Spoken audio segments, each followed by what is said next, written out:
যুক্তরাষ্ট্রের president Donald ট্রাম্পের সাম্প্রতিক হুমকির পর ইরান স্পষ্টভাবে পাল্টা বার্তা দিয়েছে। দেশটির নিরাপত্তা প্রধান আলী লারিজানি সামাজিক যোগাযোগ মাধ্যম এক্সে প্রকাশিত একটি পোস্টে ট্রাম্পকে সতর্ক করে বলেছেন, ইরানের আশুরা অনুসারী জনগণ তোমাদের ফাঁকা হুমকিতে ভীত নয়। তোমার চেয়েও শক্তিশালী অনেকেই ইরানি জাতিকে নিশ্চিহ্ন করতে পারেনি। সাবধান, পরে নিজেই মুছে যেতে পারো। এটি সরাসরি ট্রাম্পের হরমুজ প্রণালীতে তেল পরিবহন বন্ধের সম্ভাব্য প্রেক্ষিতে দেওয়া হুমকির জবাব।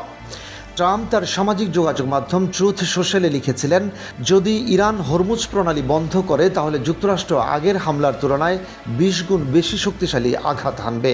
এমন আক্রমণ হবে যাতে ইরানকে আর কখনো পুনর্গঠন করা সম্ভব না হয়। বিশ্লেষকরা বলছেন, লারিজানির প্রতিক্রিয়া কেবল হুমকির জবাব নয়, এটি ইরানের অভ্যন্তরীণ দৃঢ়তা এবং সামরিক ক্ষমতার প্রকাশ।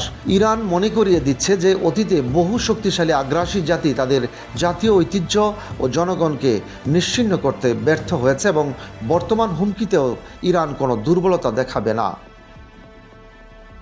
এই উত্তরের মাধ্যমে ইরান আন্তর্জাতিক পরিমণ্ডলে একটি শক্তিশালী রাজনৈতিক বার্তা পাঠাচ্ছে। একই সঙ্গে এটি ট্রাম্প প্রশাসনের সামরিক ও কূটনৈতিক পরিকল্পনায় চাপ সৃষ্টি করতে পারে।